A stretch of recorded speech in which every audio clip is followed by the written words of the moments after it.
What's going on, everybody, and welcome back to Comic Breakdown. Today I am very excited as we jump into X-Men issue number 22. This is the comic that we have been waiting for a while now. This is the dawn of the Age of Revelation. This is the day that we have Revelation, aka Cypher, going to the X-Men and requesting to join up. This day, this moment, this is the catalyst that sets off the chain of events that leads to the Age of Revelation, to the new era of Krakoa where Cypher is ruling over everything. And to understand how it all got there, we pick up at the town jail. We pick up with Cyclops being released. After his little brawl with Agent Lundquist, he kind of had to get locked up for a little bit just so the townsfolk could understand that the sheriff has some kind of control. Because when you had the leader of the X-Men and then the leader of a freaking organization such as Agent Lundquist, when these guys get in a fist fight in front of everybody, the sheriff has to make it look like she has some kind of control in the town. I mean, everybody has seen what happens when superhumans and super spies fight each other. And of course, Cyclops, he apologizes. Agent Lundquist really does bring out the worst in Scott. This is when Magic teleports in. Now, if you guys remember, Magic just got done with her mission with the upstarts. Ocelot had been killed by Juggernaut, and they have Fitzroy more or less as a captive. Scott has no idea what has been going on. The fact that Magic hasn't come sooner is making him wonder, what have you been up to? This is what hops us back over to the factory. We have Psylocke and Temper. They're currently discussing what they're gonna do with Fitzroy. Now at this point, Psylocke, she's ready to put the dude down. After everything that he's done, Trevor Fitzroy, he takes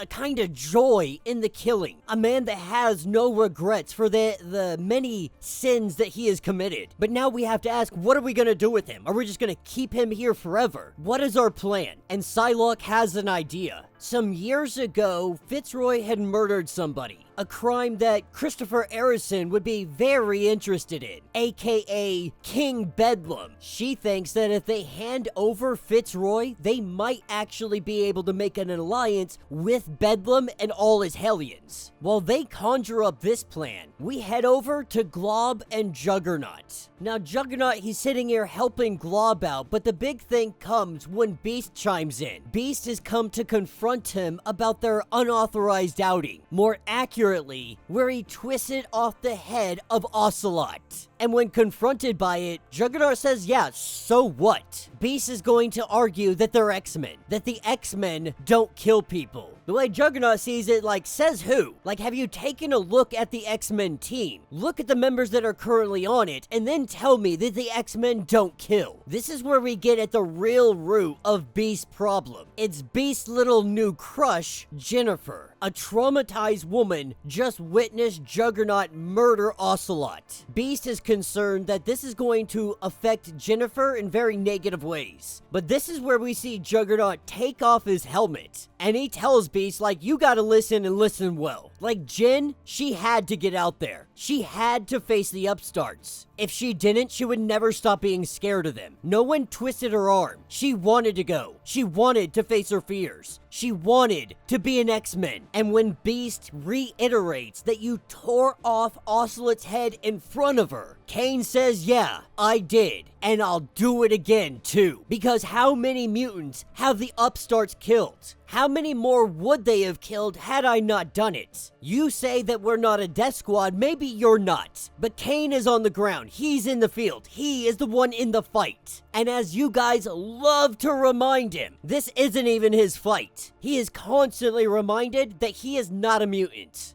But even if this is not his fight, it is still a fight that needs to be fought. Mutant kind showed him this back on Krakoa. Like, X-Men don't kill people. What a freaking joke. Did Charles Xavier teach you that one? Like, what a joke he turned out to be. Reminding Beast and telling him that maybe you should remind yourself. Remember that mutant kind, we're at war, and in war, people die. And now Beast is left wondering, when the hell did we get so comfortable with killing people? Because you gotta remember, this isn't a Beast that dealt with Krakoa. He hasn't had to endure all the trauma and heartache that came with building up their mutant nation and then having it all ripped away. He didn't have to face against Nimrod. He didn't get thrown around and beaten just down to a pulp like Juggernaut did. Juggernaut faced true defeat when Krakoa was defeated. And he may not be a mutant, but the losses of Krakoa, he felt in his heart, just like everybody else. And while Beast is very much concerned about Jen isn't concerned. You see, the fact of the matter is, when she takes on the form of a hawk or a lizard, these are predators in the animal kingdom. With those predator instincts comes the instincts to kill. And so killing, living, taking a life, it all feels very differently when she's taking on the form of an animal predator. But this is where we hop over with Scott and Magic returning back to the factory. And right now, they're really getting into it. Scott's pretty much saying, like, what the hell were you thinking? And what Magic was thinking is we had an opportunity to take down the upstarts while you were sitting there playing fisticuffs with Agent Lundquist. We had an opportunity to take down Fitzroy, his upstarts, right then, so we took it. I made the call. As a former great captain of Krakoa, I think I have that right to do so. And even that puts Scott at pause. He has to admit that she's right. Turning his attention to Psylocke, he's like, what were you doing? Like, why did you allow all this to happen? And she says, I encourage our teammates to show initiative. Like, what do you want from me? We are all full-grown adults here. We were all some kind of leader on Krakoa. We were warriors. And when faced against an adversary, you're telling us that we shouldn't have faced against them without your say-so, without your approval. This is where Scott says that it's time to get it together. We've been all over the place. We have been scattered. We have to recenter, to orient around the mission. But this is when they are interrupted by the arrival of Cypher, the heir of Apocalypse, A.K.A. Revelation. And at this point, the X-Men, they've all heard the rumors. No one's seen him since Krakoa. He has to know, is he talking to Doug Ramsey, or is he talking to the heir of Apocalypse? And Doug would answer that I'm both. I'm Doug Ramsey, formerly of the New Mutants, X-Factor, X-Force, X-Men, a mutant paramilitary squad with an X attached to it. I've been a part of that team. But I'm also Revelation. I'm also the heir of Apocalypse. And while this may give you pause, I've simply come to talk to the heir of Charles Xavier. And while Scott doesn't necessarily think that's funny, Doug definitely does. But he says, like, we don't have to be our fathers. You don't have to be Charles. I don't have to be Apocalypse. They're both out of the picture. In fact, they're both not even on this planet anymore. This world is now ours. It belongs to us. And so we can take those flawed, monstrous dreams of our predecessors and we can make better ones. We have the opportunity to be better. And at this point, everybody on the squad, they're kind of liking what they're hearing.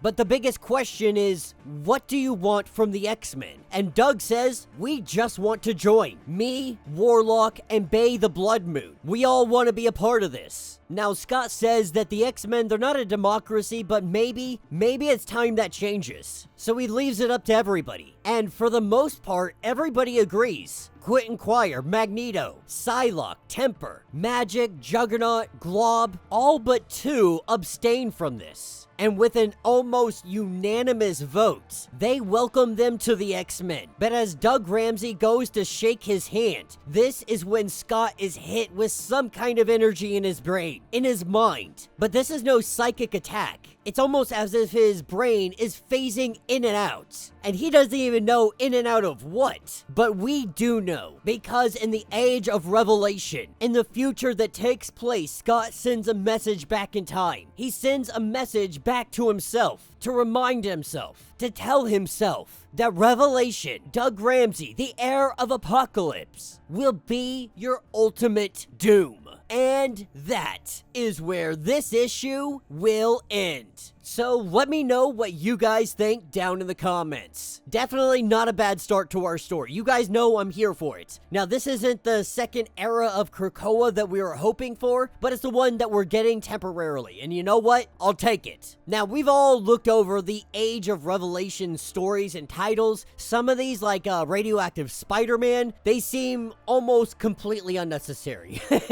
But there's a lot of potential here. There's a lot of options for a fun story to really get to use Cypher in this era of apocalypse in an aspect that we've really been hoping for. And right now, with X-Men comics really lacking in their ability to tell good stories, I'm hoping that the Age of Revelation story arc is going to be a kind of revival and bring some fire back to the X-Men comics as we move closer to 2026. All in all, though, not a bad story. I'm really digging the artwork, I'm really digging all the coloring, and I'm really excited to see how this unfolds, to see how Scott's gonna deal with this situation. Are we gonna see his mind transported to the future so he can observe what happens and then sent back? Or is his future self coming to the past? And if so, how is he going to really convince everybody that Revelation Doug Ramsey isn't the guy they should be following? It looks more likely that the past self is going to be moving to the future, and he's going to observe everything happening. He's going to go back to the past and then be like, you know what? Screw you, Doug Ramsey. We're actually not going to have you join the X-Men. But let me know what you guys think. Let me know your thoughts. Let me know your theories. If you would like to get caught up on everything that is going on with the Age of Revelation, be sure to check out the link in my description as well as the top of this video. It's going to get you caught up on everything going on with this series. If you would like to support the channel, you can always do so by joining the channel membership. This is a lot like Patreon, having a bunch of different tiers that helps out the channel tremendously. But if you're not able to do that, please just do me the favor of subscribing to the channel, liking the video, hitting that notification bell, and with that being said, until the next breakdown.